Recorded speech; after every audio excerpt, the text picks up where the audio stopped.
तो आज की जो वाणी है वो बहुत जरूरी और अच्छी वाणी है। बाबा ने बताया जैसे सामना करने के लिए पहले बाबा ने बताया था कि व्यक्ति का सामना कैसे करें पहली वाणी में, फिर दूसरी में बताया प्रकृति का सामना कैसे करें। आज बाबा बता रहे हैं कि कोई इविल स्पिरिट जैसे आपको पता है आ जाती है किसी के अंदर, उसका सामना कैसे करें, अपने को कैसे बचा के रखें। तो बहुत अच्छी वाणी है आज की। तो बाबा कह रहे हैं सभी जिस स्थिति में अभी बैठे हैं उसको कौन सी स्थिति कहेंगे। कि अभी बाबा के सामने जब बैठे हैं सारे के सारे, अपने आप को भी हम महसूस करें तो हम कौन सी स्थिति कहेंगे। व्यक्त में अव्यक्त स्थिति है। बाप दादा से मुलाकात करते समय बिंदु रूप की स्थिति में स्थित रह सकते हो। हर एक ने अपना अपना विचार सुनाया कि बाबा को याद करें, बाबा के सामने बैठे हो और ये देखें कि मैं आत्मा परम धाम में शिव बाबा बिंदु। बाबा ने कहा उसको रह सकते हो। बिंदु रूप की स्थिति विशेष किस समय बनती है, जब एकांत में बैठे हो या चलते फिरते भी हो सकती है। ये बाबा इसलिए ये सारे क्वेश्चंस कर रहे हैं ताकि हमारी बुद्धि भी चले। काफी लोग आप देखेंगे कंप्लेंट्स करते हैं कि योग नहीं लगता, समझ नहीं आता। तो जब तक ये हम इसकी गहराई में नहीं जाएंगे तब तक कैसे होगा। तो अंतिम पुरुषार्थ याद का ही है। इसलिए याद की स्टेज व अनुभव को भी बुद्धि में स्पष्ट समझना आवश्यक है। वही बताया बाबा ने। बिंदु रूप की स्थिति क्या है और अव्यक्त स्थिति क्या है, दोनों का अनुभव क्या क्या है। ऐसा नहीं है कि जो मैं आत्मा परम धाम में हूँ, बाबा के सामने बिंदु रूप में बैठी हूँ, मैं चमकता सितारा हूँ, इसका अनुभव अलग है। दूसरा जो सूक्ष्म वतन में जिसको बाबा कह रहे हैं अव्यक्त स्थिति, कि मैं फरिश्ता हूँ, मेरा फरिश्ता रूप का शरीर है, उसका अनुभव दूसरा है। क्योंकि नाम दो कहते हैं तो जरूर दोनों के अनुभव में भी अंतर होगा। चलते फिरते बिंदु रूप की स्थिति इस समय कम भी नहीं लेकिन ना के बराबर ही कहेंगे। कि चलते फिरते जो हम कोई काम करें, जैसे हमने पीछे भी बात करी थी कि चलते फिरते मैं आत्मा ये शरीर से काम करा रही हूँ, तो बाबा ने कहा ये तो ना के बराबर है। इसका भी अभ्यास करना चाहिए, बीच बीच में 1-2 मिनट भी निकाल कर इस बिंदु रूप की प्रैक्टिस करनी चाहिए। जैसे कोई जब कोई दिन ऐसा होता है तो सारे चलते फिरते हुए ट्रैफिक को भी रोक रोक कर 2-3 मिनट साइलेंस की प्रैक्टिस कराते हैं। ये खासकर मधुबन में भी होता था। जैसे हमने बात करी, आप कोशिश करें कि जैसे मोबाइल में हर घंटे में एक अलार्म लगा दें, तो बस आधा सेकंड, 1 सेकंड, 1 मिनट, जितना टाइम हो सके धीरे धीरे उसको बढ़ाते जाएं। तो वो बाबा ने कहा वो बड़ा फर्क पड़ता है उससे। सारे चलते हुए कार्य को स्टॉप कर लेते हैं। मधुबन में तो क्या होता है कि जैसे दिन में 6 बार ट्रैफिक कंट्रोल बजता है, 10:30 बजे सवेरे, उससे पहले 7 बजे, फिर 12 बजे। तो वो 3 मिनट जो है सारे काम रोक दिए जाते हैं, उस वक्त सिर्फ बाबा को याद किया जाता है। तो आप भी कोई कार्य करते हो व बात करते हो तो बीच बीच में ये संकल्पों की ट्रैफिक को स्टॉप करना चाहिए। 1 मिनट के लिए भी मन के संकल्पों को, चाहे शरीर द्वारा चलते हुए कर्म को बीच में रोक कर भी ये प्रैक्टिस करना चाहिए। ये कोई काम कर रहे हैं, बीच में रुके, चाहे 1 मिनट के लिए, और अपने मैं आत्मा परम धाम पहुंच गई, बाबा के पास, बाबा की गोद में हूँ। फिर 1 मिनट के बाद दोबारा आ गए। अगर ये प्रैक्टिस नहीं करेंगे तो बिंदु रूप की पावरफुल स्टेज कैसे और कब ला सकेंगे। तो ये हम कल तक के लिए प्रैक्टिस करेंगे कि हर घंटे में जो भी है थोड़ा समय मोबाइल में अलार्म या जैसे भी लगा के जो है ये वाली स्टेज पर आए। इसलिए ये अभ्यास करना आवश्यक है। बीच बीच में ये प्रैक्टिस में करते रहेंगे तो आज ये बिंदु बिंदु रूप की स्थिति मुश्किल लगती है वह सरल हो जाएगी। क्योंकि ये जो योग की बात है या अवस्था की बात है, वो तो एक प्रैक्टिस की बात है। उसमें तो जितना ज्यादा हम प्रैक्टिस करते जाएंगे, आत्मा को उस सुख में टिकाते जाएंगे, उतना उसके लिए सरल होगा। बाकी इसका और कोई इलाज नहीं है। जैसे अभी मेजॉरिटी को अव्यक्त स्थिति सहज लगती है क्योंकि फरिश्ता स्वरूप वो सहज होती है। पहले जब ये अभ्यास शुरू किया तो व्यक्त में अव्यक्त स्थिति में रहना भी मुश्किल लगता था कि मैं इस शरीर में तो हूं मगर मैं आत्मा, मेरा लाइट का शरीर। तो अभी ये अव्यक्त स्थिति में रहना, कार्य करना जैसे सरल होता जा रहा है, वैसे ही ये बिंदु रूप की स्थिति भी सहज हो जाएगी। तो अभी महारथियों को ये प्रैक्टिस करनी चाहिए, समझा। तो फरिश्ता रूप की स्थिति अर्थात अव्यक्त स्थिति जिसकी सदा काल रहती है, भाई और कुछ भी ना करें भाई। जैसे हमारा ये शरीर है, इसके ऊपर तो बार बार ध्यान जाता ही है। तो बस ये मेरा लाइट का शरीर, ये मेरा इसका शरीर नहीं है, लाइट का, चमकीली लाइट का शरीर। तो वह बिंदु रूप में भी स्थित हो, सहज हो सकेगा। बाबा कह रहे जो फरिश्ता रूप में स्थित होगा वो बिंदु रूप में भी सहज हो सकेगा। अगर अव्यक्त स्थिति नहीं है तो बिंदु रूप में स्थित होना भी मुश्किल लगता है। तो अगर बिंदु रूप होने में प्रॉब्लम आए, वो मुश्किल लगे, तो बाबा कह रहे हैं आप फरिश्ते रूप में हो जाओ। दोनों में रहो, मगर चाहे फरिश्ते रूप में रहो चाहे बिंदु रूप में रहो, दोनों में से किसी एक में रहो। इसलिए भी इसका भी अभ्यास करो। शुरू शुरू में अव्यक्त स्थिति का अभ्यास करने के लिए कितना एकांत में बैठ अपना व्यक्तिगत पुरुषार्थ करते थे। शुरू शुरुआत में तो, क्योंकि बहुत सारी तपस्या करते थे, घंटों घंटों रात रात भर करते थे। तो वैसे ही इस फाइनल स्टेज का भी पुरुषार्थ बीच बीच में समय निकाल करना चाहिए। ये है फाइनल सिद्धि की स्थिति। तो बाबा ने कहा इसका तो ये करना ही पड़ेगा, और कुछ नहीं है इसका इलाज। इस स्थिति को पहुंचने के लिए एक बात का विशेष ध्यान रखना पड़ेगा। आजकल वह गवर्नमेंट कौन सी स्कीम बनाती है, उन्हों के प्लान्स भी सफल तब होते हैं जब पहले पहले ये लक्ष्य रखते हैं कि सभी बातों में जितना हो सके इतनी बचत हो। बचत की योजना भी करते हैं। तो माना जो हम भी जो कार्य करें, उसमें ऐसे कार्य करें कि एनर्जी, टाइम और विचार, संकल्प वो कम से कम लगे और वो काम अच्छा हो। तो बाबा कह रहे समय बचे, पैसे बचे, एनर्जी की बचत करना चाहते हैं, एनर्जी कम लगे और कार्य ज्यादा हो, सभी प्रकार की बचत की योजना करते हैं। तो आप, तो अब पांडव गवर्नमेंट को कौन सी स्कीम करनी पड़े, ये जो सुनाया कि बिंदु रूप की संपूर्ण स्थिति सिद्धि को अवस्था को प्राप्त करने के लिए पुरुषार्थ करना पड़े। तो ये थोड़ी गहरी बात है कि जब हम ऐसी अवस्था में टिकेंगे तो फिर हमें सिद्धि प्राप्त होगी। तो बाबा क्या, तो हम जो सोचेंगे बुद्धि में आएगा ही वही जो होना है। तो इसी तरीके से वो एनर्जी सब बचती जाएगी। अभी जिस रीति चल रहे हैं उस हिसाब से तो सभी यही कहते हैं कि बहुत बिजी रहते हैं, एकांत का समय कम मिलता है, अपने मनन का समय भी कम मिलता है, लेकिन समय कहाँ से आएगा। दिन प्रतिदिन सर्विस भी बढ़ती जानी है और समस्याएं भी बढ़ती जानी है। तो ये तो जैसे ड्रामा का हमें पता है कि जैसे जैसे ड्रामा आगे बढ़ेगा उसके अंदर समस्याएं तो बढ़नी ही है। अगर उस समस्याओं के लिए हमने अपने आप को तैयार नहीं किया तो आगे जाके फिर प्रॉब्लम होगी। तो और ये जो संकल्पों की स्पीड है वह भी दिन प्रतिदिन बढ़ेगी। ये संकल्पों की अब तो बहुत ज्यादा इसकी लोग शिकायत करते हैं कि उनके संकल्प बहुत तेजी से चलते हैं, उसके लिए दवाइयां लेनी पड़ती हैं, ये वो। तो उसके लिए जितनी भी ये प्रॉब्लम्स आ रही हैं उसके लिए बाबा सोल्यूशन पहले से बता रहे हैं।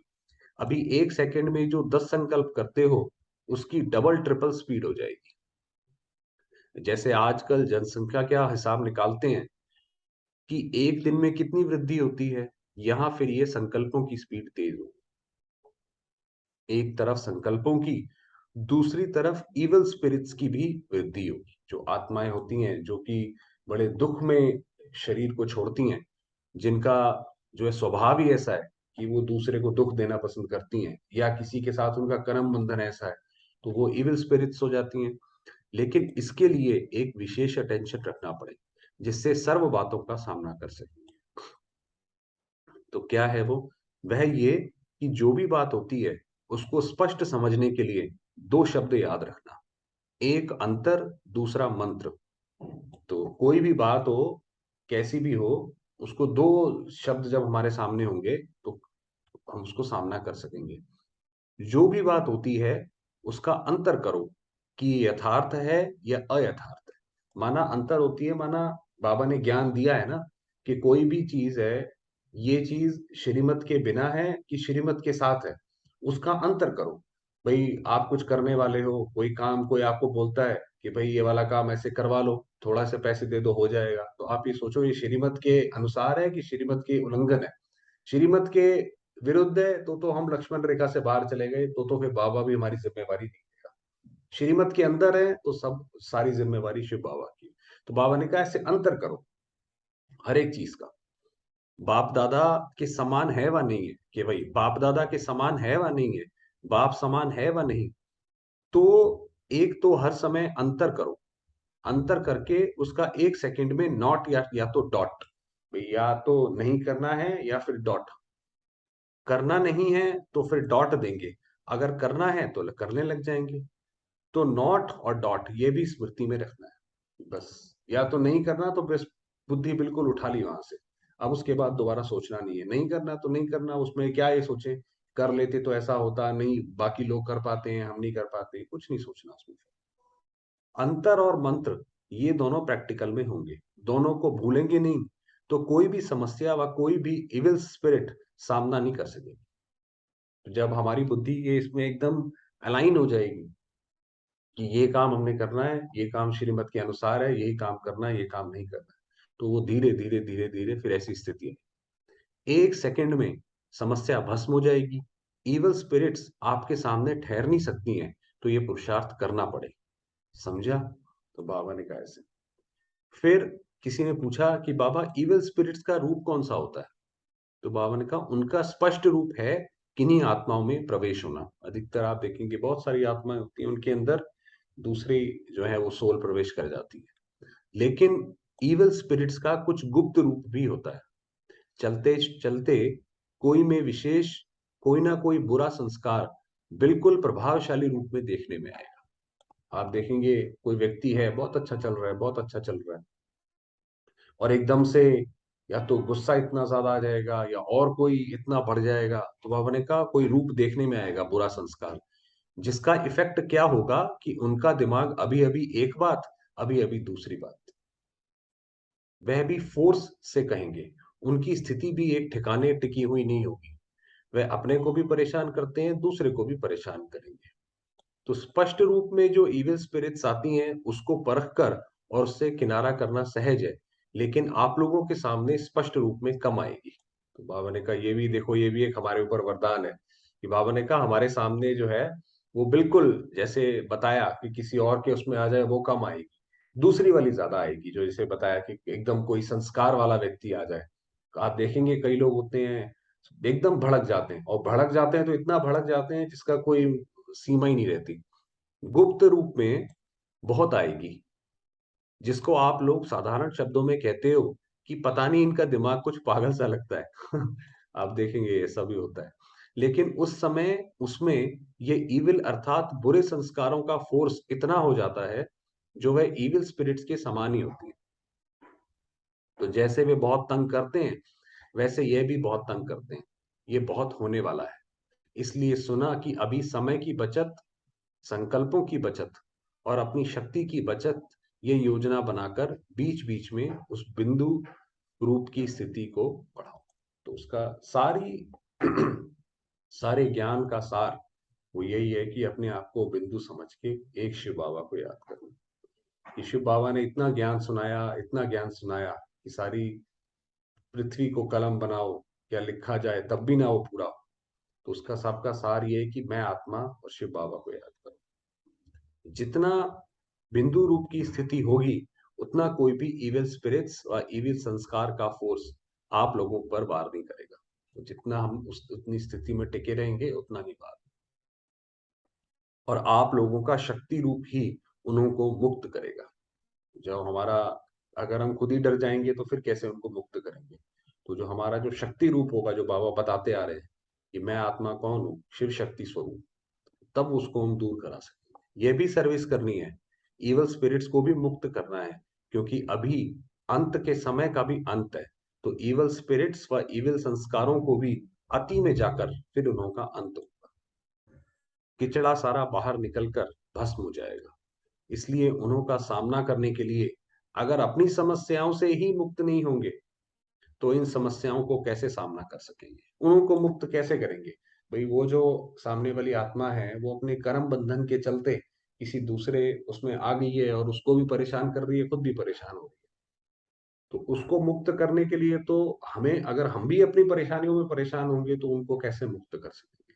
तो हम जो है खुद मुक्त अवस्था में होंगे, बिंदु रूप की स्थिति होगी, शिव बाबा की याद होगी, तो फिर हम उनको भी मुक्त कर सकेंगे। इसलिए कहते हैं बचत स्कीम बनाओ और प्रैक्टिकल में लाओ, तब अपना और सर्व आत्माओं का बचाव कर सकेंगे। वही बताया कि आप अपना तो छोड़ो, आप उनका भी बचाव कर सकेंगे। सिर्फ भाषण करने व समझाने की सर्विस नहीं, अब तो सर्विस का रूप भी बड़ा सूक्ष्म होता जाएगा। माना वही बताया कि सिर्फ बोलने की बात नहीं है, अब तो करके दिखाने वाली बात है।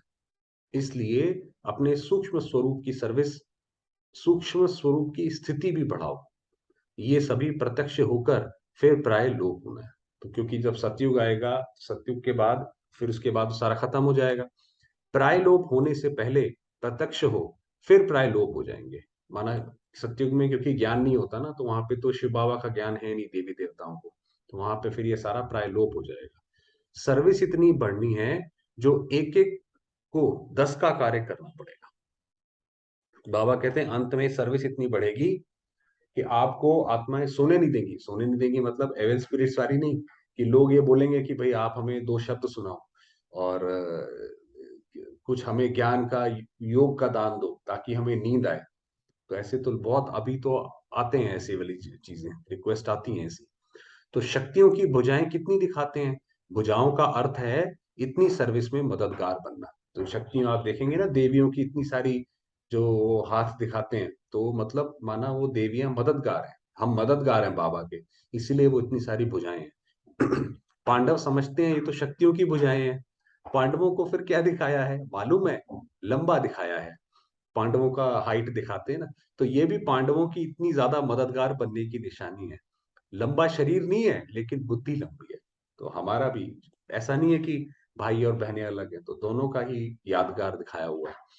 इन्हों को, इन्हों का आगे दौड़ना गोया शक्तियों का आगे दौड़ना है। तो शक्तियों को आगे रखना यही इन्हों की दौड़ की निशानी, कि भाइयों के लिए बोला है कि आप बहनों को आगे रखो। जो ज्ञान का अमृत कलश है वो बाबा ने बहनों के ऊपर रखा है। तो ये अमृत कलश बहनों के ऊपर रखो, जितना ये आगे दौड़ेंगे उतना आप भी आगे दौड़ेंगे। बाबा ने ये बोला। तो पूरी मुरली का सार ये बताया कि इविल स्पिरिट से बचना है, चाहे किसी भी चीज से बचना है, चाहे अपनी बीमारियों से बचना है, तो यही है कि मैं आत्मा शिव बाबा के बिंदु रूप समझ के बिंदु को याद कर। चलिए समय हुआ है, थोड़ी देर बाबा को याद करते हैं।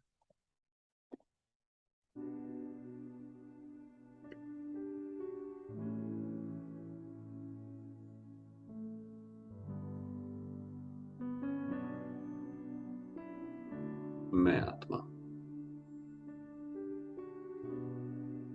ज्योतिर्बिंदु,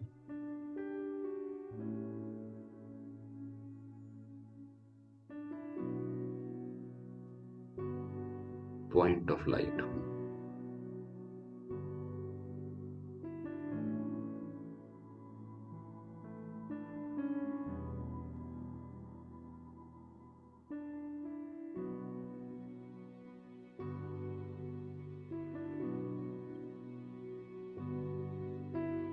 शांति की किरणें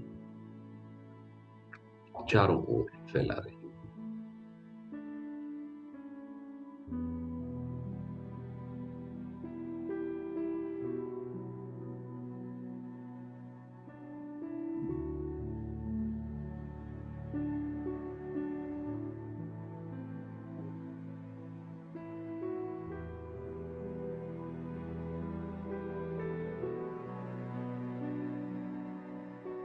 निराकार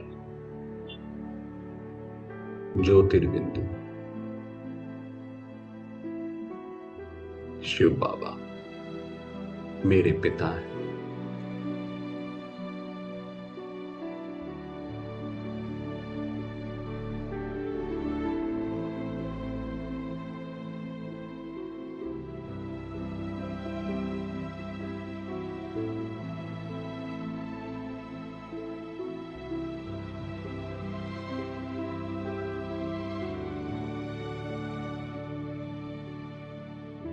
त्रिकालदर्शी त्रिलोकीनाथ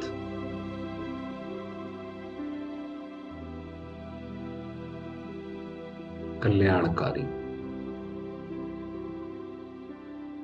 सतगुरु शिव बाबा।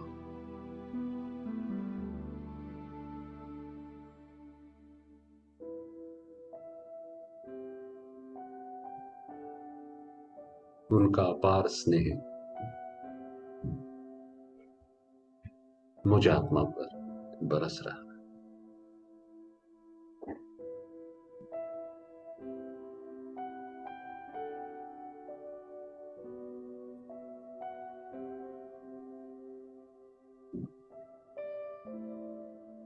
अनुभव करेंगे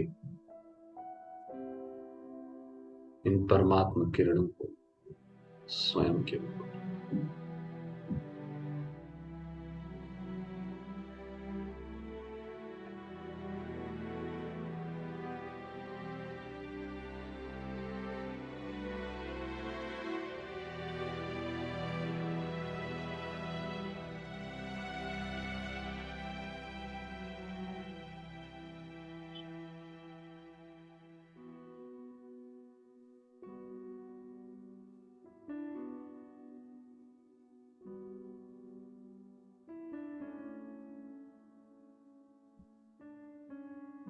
बाबा की शक्तियों को स्वयं में समाती जाती।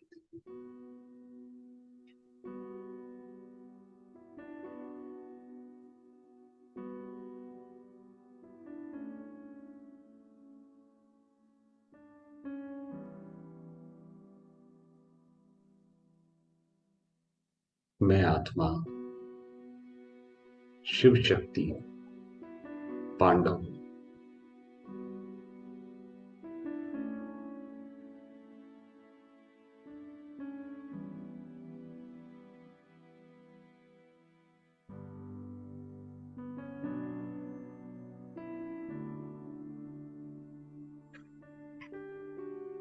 महावीर मास्टर सर्वशक्ति।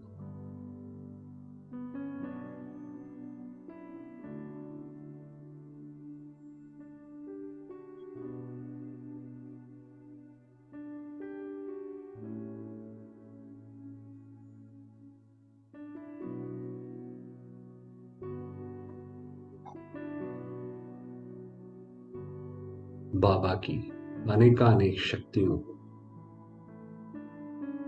स्वयं में समाती जाती।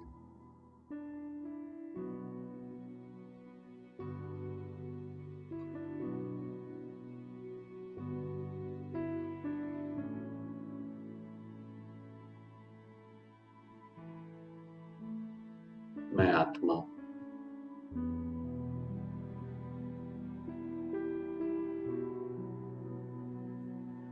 पवित्र हूं,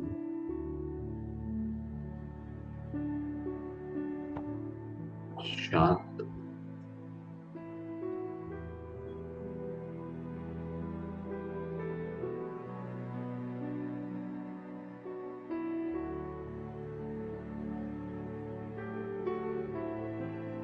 शांति की किरणें संपूर्ण सृष्टि में फैला रहे।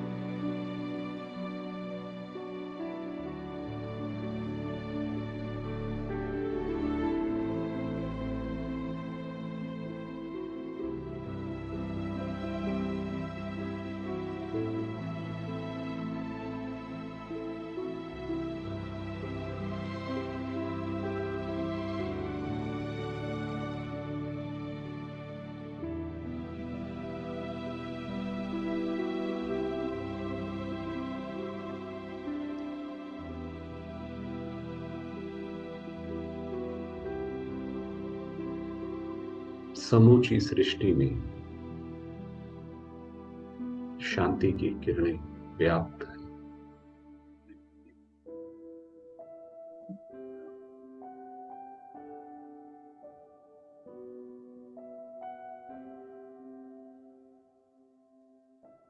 सर्वात्माएं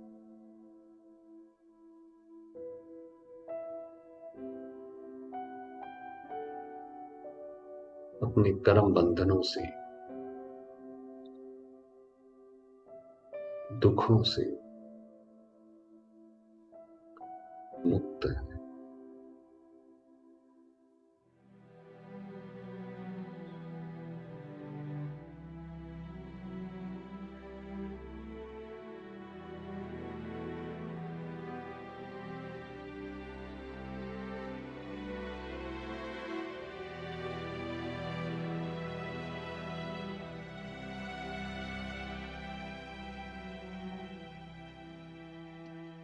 अपने घर की ओर,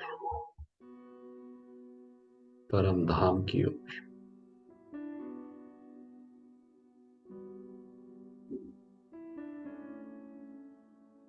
प्यारे बाबा की ओर आकर्षित हो रही।